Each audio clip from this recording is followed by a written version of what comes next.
The day begins slowly, as it often does in Mordor. Beneath the looming iron towers and jagged teeth of the Duoth, the ash-choked wind whispers through the plains. The fog rolls in like wool being pulled across the plain, veiling everything in a colorless hush. Ugrúk, the gate-turner, wakes from his bed of black wool and stone. His hut is tucked just to the left of the great western mechanism, a series of gears, levers, and ancient winches that, when turned, groan the black gate open or closed. His task is simple: maintain the rhythm. When the sun rises, check the cogs. When the horn blows, pull the lever. When the bell sounds, stop. He stretches his arms. His joints crack softly, not in pain, but like wood settling. He is not young, not old. In a place like Mordor, age is not marked by years, but by repetition. He steps outside. The ground is coarse with black dust. His boots sink slightly as he walks to the main gear housing, fingers brushing over the cold metal as if to say good morning. The gate itself is still, unmoving. No visitors today, it seems. No battalions, no scouts, no trolls with chains. Ugrúk prefers it this way. The silence is not complete. There is always sound in Mordor. A distant thrum, a low wind howling like a forgotten horn, a faint tick of something ancient shifting deep underground. But compared to the thunder of war or the clash of blades, this quiet is almost soft. There's comfort in repetition. He opens a wooden box by the gear frame and pulls out a cloth, old, oil-stained, but familiar. He wipes along the grooves of the mechanism, slowly and carefully. Every morning, the same grooves. Every morning, the same strokes. Each motion, a lullaby. There's comfort in repetition. Bywater folk may start their days with tea and songbirds. Elves may greet the dawn with harp strings and golden dew. Ugrúk begins his with rust, fog, and iron. And yet, there is peace in it. There is a rhythm. After his inspection, he returns to the hut and ladles himself a cup of broth from the blackened cauldron by the coals. It's mostly bones and bitter root, but it warms the belly and carries him through the quiet. He sits on the step outside, staring toward the distant peak of Mordor. Even under the fog, the faint redness of the mountain glows. It is not beautiful, but it is familiar. Like the soot beneath his nails, like the crank beneath his hand. This, too, is part of Middle-earth. Not only the light of Rivendell or the greenery of the Shire, but the quiet ash of Mordor and the slow, steady breath of an orc at his post. Ugrúk sips his broth. The fog does not lift, but he doesn't need it to. The day has begun. Ugrúk did not need a sundial to mark time. He knew the rhythms of the day by the feel of the air through the gear housing, the heat beneath the stones, and the scent of old grease warming in its clay jar. The morning fog lingered longer today, thick like boiled milk, but the world still moved in its quiet way. Ugrúk pulled on his thick leather apron, its surface blackened and cracked, the ties knotted and reknotted 100 times over. He wrapped a cloth around his hand, not to protect from heat or injury, but to avoid staining the gear levers with fresh ash from the fire pit. His first task of the morning: oil the north chain. It had not moved in 2 weeks, but that mattered little. He would oil it every third day regardless. Routine was everything. Without it, the days of Mordor would blur into one long stretch of dust and shadow. He walked slowly around the perimeter of the great gear pit, a circular trench built into the volcanic stone. The machinery inside was ancient, possibly older than Sauron's most recent form, built by dark craftsmen whose names were lost even to the orcs.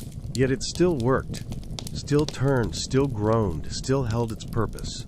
He reached the northern side. The chain hung like a great iron snake, loops thicker than a troll's wrist. Ugrúk dipped a small brush into the grease jar, thick as tree sap, and began to apply it in slow, meditative strokes. 1, 2, 3. Turn the link. Again. 4, 5. Each pass of the brush brought with it a sound, the gentle patter of oil settling, the whisper of bristles on metal. It was a quiet song, only for him. No horns, no cries, no commands. Sometimes he imagined the chain remembered him. When he finished, he cleaned the brush with a handful of coarse sand and water from the basin near the wall. Then he placed the jar back into its niche, just below a stone carving. Not decorative, but a mark he'd chiseled himself long ago. His mark. Not for glory, just to remember. The air grew warmer. The fog began to thin. Shadows stretched a little longer now, even in Mordor. He stepped back and inspected the work. Gleaming lines of fresh oil ran like silver veins through the black metal. Satisfied, he nodded. He walked over to the bench beneath the outer rampart. It wasn't comfortable. Nothing in Mordor was. But it faced east, toward the mountains of shadow, and the cool wind from the peaks helped clear the dust from his lungs. He sat and closed his eyes. He did not sleep, but he drifted. In his mind, he traced every bolt, every chain, every gear he had ever touched. Not with pride, but with familiarity. A lifetime of iron and ash. A crow landed on the fence post nearby. Not the black-winged beasts bred for spying. Just a normal crow, dull-eyed and curious. Ugrúk watched it for a long time. It blinked. He blinked back. The crow cawed once, then flew off into the fog. He wondered where it would go. Probably nowhere, like him. But even still, it had wings. He stood, stretched again, and returned to the gear housing. There were bolts to tighten, dust to sweep. And if the day remained still and quiet, perhaps he would take out the old whetstone and polish his father's wrench, the one tool he had carried since the siege of Barad-dûr. He ran his hand across the cold lever, smooth from years of touch. There was peace in this, and routine, and Mordor's slow turning. The quiet of the late morning had settled like a thick woolen cloak. No horns had sounded, no banners had stirred in the wind. It was a still day at the gate, the kind Ugrúk liked best. By now, the stones near the furnace had warmed. The coals from last night still glowed, tucked beneath black wood and ash. Ugrúk crouched down beside the small cooking pit behind his hut, a narrow hollow lined with slagstone and iron scraps. He lifted the heavy lid of the cauldron and leaned over it, breathing in the sharp, bitter scent of bone broth that had simmered slowly overnight. Not much had gone into it. Just roots, sinew, a dash of salt scraped from the dried remains of an old riverbed. But after hours of low heat, it was thick and hearty. He ladled a portion into a dented metal bowl, its rim warm to the touch, and sat back on his bench. There was no table, no spoon. He drank slowly, carefully, blowing across the top of each sip. The steam curled in the air like lazy smoke drifting toward the dark sky. Across from him, the gear housing stood silent. Occasionally, the wind would rattle one of the side chains, or dust would shift across the smooth stone surface. But mostly, it waited. Ugrúk took another sip. Sometimes, he remembered the days of shouting, not fondly, not bitterly. Just remembered them. There had been a time when the gate turned often, when trolls pushed carts of stone and goblins barked orders, and the sky was thick with the fire of Orodruin. But that was before. Now it was just the turning of gears, the oiling of bolts, the cleaning of ash, and a quiet bowl of broth before midday. He finished the last of it and placed the bowl down beside him. He would rinse it later. No rush. Behind him, the fire cracked. He added another coal and stirred the cauldron gently with a blackened rod. The bubbling sound was strangely soothing, not unlike the rhythm of gears, but warmer, closer to the chest. After tending to the broth, he stood and wiped his hands on a cloth that hung by the furnace, stiff from age and heat, but it served. Then he took his walking stick and wandered a short distance beyond the gate housing. There was a small rise of black rock that overlooked the western edge of Gorgoroth. From here, he could see the gray plains stretch endlessly, broken only by the jagged outline of distant ruins and the occasional dying tree. It was not beautiful, but it was home. He sat on the stone outcropping, the warmth of the furnace behind him, the vastness of Mordor before him. He let the wind move through what little hair remained on his thick brow, and closed his eyes again, not from fatigue, but from habit. He liked to listen. There were small sounds most missed, the tiny clack of falling stones, the rasp of distant wings, the sigh of the wind over old bone. Sounds forgotten by most, but never unnoticed by him. Time passed. He did not count it. Eventually, he stood and walked slowly back toward the hut, lifting the bowl as he passed it and placing it beside the cauldron. He stirred the broth one last time before covering it again.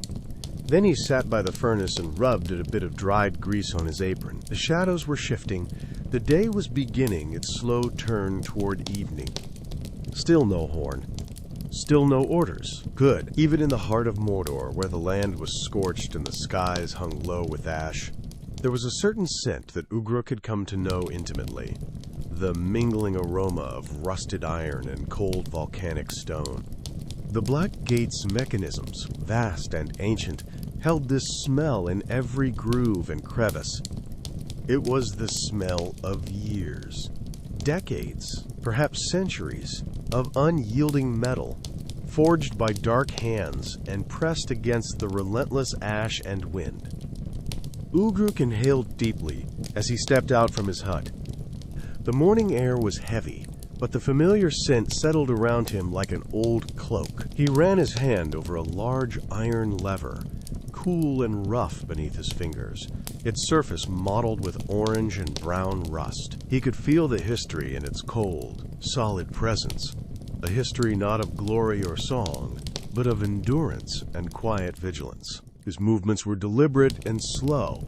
Each morning, after breakfast, he would make his way through the maze of gears and chains, checking each link, each joint, for signs of wear. The metal groaned softly under his touch, responding to his care as if alive. He carried a small cloth pouch with him. Inside, a mixture of fine sand and powdered charcoal, the ancient recipe for removing rust and polishing iron, passed down among his kin like a secret prayer. The wind stirred the ash at his feet as he knelt beside a particularly stubborn joint. He sprinkled the powder, then rubbed it gently with the cloth. The metal began to gleam faintly beneath the dull surface, a soft shimmer that the harsh light of Mordor barely touched. For a moment, Ugrúk paused. He watched a tiny mote of dust drift in the sunlight, a single speck of light in the vast gray world. It floated lazily, carried by the wind, before settling again on the cold stone. The land around him was harsh, unwelcoming. Yet here, in the slow ritual of care and attention, there was a kind of peace. He stood and stretched, muscles tight from the careful motions of the morning. His gaze swept over the great gate itself, tall iron plates riveted to thick timbers, all held together by massive bolts and chains. The gate had never been opened without purpose. No stranger had passed through in many seasons, and yet the gate was never idle. It waited. It breathed with the slow turning of cogs, the occasional shift of stone beneath.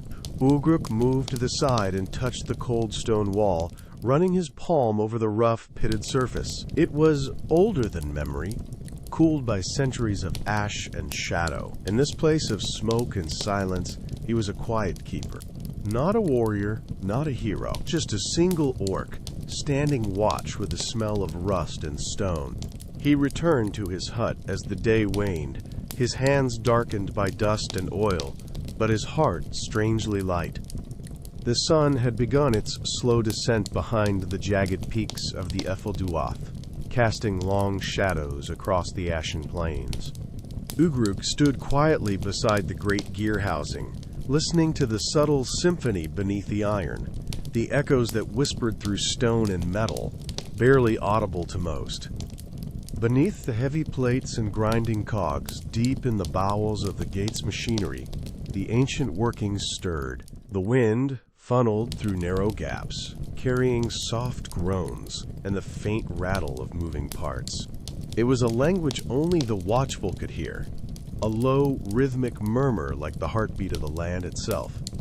Ugrúk knelt, placing a large, calloused hand on the cool stone floor. His fingers traced the cracks and pits worn smooth by years of shifting weight and grinding metal. He could feel the pulse beneath, slow and steady, the endless turning of iron and stone. As night approached, the temperature dropped sharply. The cold seeped through his worn boots and thick clothing, but Ugrúk did not mind.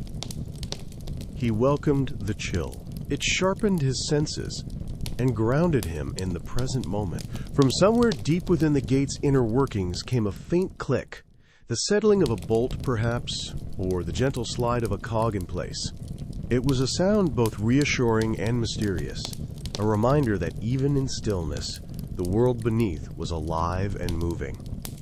He stood and stretched, shoulders creaking softly. The sky had darkened to a deep indigo, and distant stars began to prick through the ash-hazed air. Above the gate, the iron framework loomed like skeletal ribs silhouetted against the fading light. In the quiet, Ugrúk thought of the lives lost in battles long past, of fires burned out, and songs unsung. He did not mourn. It was not in him to do so. Instead, he honored them in his own way, by tending to the gate, by keeping its gears turning, by watching the shadows and listening to the echoes. A sudden gust of wind stirred loose ash, sending it swirling in a slow spiral around his feet. The particles caught the faint starlight, glimmering briefly before settling once more.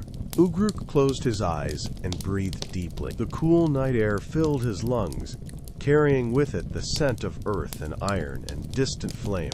He was a quiet guardian, a solitary figure amid the vast, harsh lands of Mordor.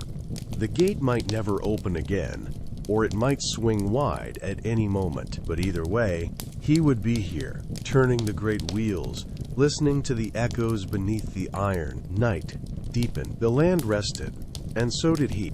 Evening settled like a slow breath over the black gate. The wind quieted, the ash drifted gently, and the old hinges of the gate groaned once, long and low, not from movement, but from cooling metal contracting with the change in temperature. Ugrúk heard it at once. A creak, like a memory, familiar, worn. It wasn't cause for alarm. The gate shifted in its frame sometimes, especially when the night grew cold quickly. He didn't rush. There was no urgency here. He stepped from his hut, lantern in hand. The flame inside was small but steady, casting soft shadows along the broken stones and low walls. As he passed beneath the gate's great archway, he looked up. The iron teeth above him stretched into the blackness, wet with dew from the high fog. Small droplets gathered on the rusted edges and fell at odd intervals, tapping the ground like soft drumbeats. He liked this hour. It was a time when everything seemed to hold its breath. The darkness crept in without menace, only quiet. The machinery became stiller, the wind gentler. Even the crows, usually restless near sunset, had gone silent. At the base of the lever housing, Ugrúk inspected the bolts. Nothing had shifted, no cracks, no signs of stress, just the soft moan of iron, remembering how to rest. He placed the lantern on a ledge and sat beside it, pulling his cloak tighter around his shoulders. He would wait here a little while, just to be sure. His thoughts wandered, not far, just to small things, the worn edge of his old whetstone, the rhythm of the gate's creak each night, the time he found a smooth red stone buried in the ash, shaped like a tooth, but warm to the touch. He removed it now and rolled it between his fingers, smooth, heavy, familiar. It reminded him of the world beneath the fire, things that had formed long before him and would endure long after. The gate creaked again, softer now, like a whisper easing into slumber. Ugrúk leaned his head back against the stone and listened. Even here, in this place feared by many and cursed by most, there were gentle sounds. The wind threading through ancient holes in the iron, the soft lap of muddy water pooling near the outer trench, the crackling of his own lantern. After a time he stood. The stone beneath him had grown colder. He took up his lantern, gave the bolts one last glance, and began the walk back to his hut. His boots scuffed lightly against the dust. He paused at his door and turned once more toward the gate. Its silhouette loomed massive and patient. Ugrúk gave it a nod, as he always did, before stepping inside. The fire was low. The coals hissed gently as he placed another piece of dried wood atop them. It caught slowly, light rising to meet shadow. He sat, unbuckled his cloak, and placed the red stone beside his bedroll. Its surface gleamed faintly in the firelight. The creak of evening had passed. Now came the hush of night. Inside his hut, Ugrúk sat quietly, sharpening the edge of a rusted spanner. It was not needed for any urgent repair. It was not even dull, but it gave his hands something to do, and the sound of the stone against metal was familiar, almost comforting. Outside, the shifting shadows played their silent game across the gate's towering surface. The firelight from his small hearth flickered just enough to send long silhouettes dancing along the far wall, bending and stretching like old spirits passing unseen. The moon was hidden behind a thick curtain of high clouds, but the land glowed faintly with a silvery ashlight, as if the earth itself were lit from beneath. It gave everything a ghostly sheen, the chains, the gear housing, the ramparts above. He sat cross-legged beside the trench, feeling the grit of fine ash beneath him. He placed the spanner beside him and drew a slow line in the dust with his finger. A curve, a notch, a spiral. He wasn't sure why he did it. Maybe to mark the time, maybe to say, "I was here." Maybe for no reason at all. He leaned back on his hands and stared into the gray-black sky. No stars, just endless cloud. He wondered if the stars were still there. Surely, they must be. The elves said so, and they would know. But here in Mordor, the sky was often closed. He remembered a time, long ago, when the gate had opened, and a wounded warg had limped through, breathing heavily. Ugrúk had watched as it collapsed near the trench. Others had dragged it away, but he had sat beside the spot for a long while after, listening, not mourning, just noticing. Back at the hut, the fire was still burning low, casting shadows against the rear wall. As he entered, the warmth greeted him like an old friend. He placed the spanner beside his sleeping roll and lay down, his eyes still half open, watching the shapes of smoke curl against the ceiling beams. That night, the moon finally showed herself, pale and full, rising through the tattered clouds that hung above Gorgoroth like old banners forgotten by war. Ugrúk noticed the light before he saw the moon itself. It spilled slowly across the black stone outside his hut, soft and silver, pooling in the cracks like water in old wounds. He stepped outside, blinking slowly as the cold light touched his weathered face. It was rare for the moon to shine so clearly in Mordor. Most nights, the sky was thick with ash or smoke, but tonight it seemed even Barad-dûr allowed the clouds to part. From where he stood, Ugrúk could just make out the distant silhouette of the dark tower, a needle of black rising beyond the curve of the world. It stood quiet, watching, always watching. He did not fear it. He had worked beneath its shadow for too many years to fear it now. To him, Barad-dûr was not myth or dread. It was just another shape against the sky, another anchor in the rhythm of his days. The moonlight made everything appear softer. The rust looked like velvet. The dust shimmered like morning frost. Even the great gears, idle in the still night, seemed less like tools of war, and more like bones of a slumbering creature. Ugrúk walked slowly toward the main crank, the largest wheel of them all, half buried in stone, flanked by 4 chains that disappeared into the gate's belly. He sat beside it, resting his hand on one of the iron teeth. He did not move. He only sat and watched. A single moth fluttered by, drawn toward the faint warmth of his lantern. Its wings caught the moonlight like polished silver. It landed on the edge of the crank for a brief moment before lifting off into the night. Ugrúk followed its path until it disappeared into the sky. For a long time he said nothing, thought nothing. The world around him had hushed into stillness. The only sound was the gentle stirring of wind across the stones and the faint creak of chain shifting from some invisible weight.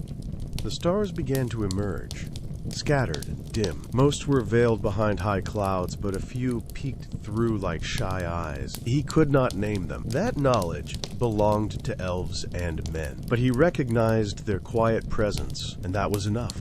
He leaned back against the crank, arms crossed loosely over his chest, and let the night wrap around him like an old, ash-colored blanket. Somewhere far off, a flame flickered on a distant tower. A watch signal, perhaps. Or maybe just a fire kept alive out of habit. Ugrúk did not care. He would not move until the moon had passed behind the ridge, until her light had faded back into the gray.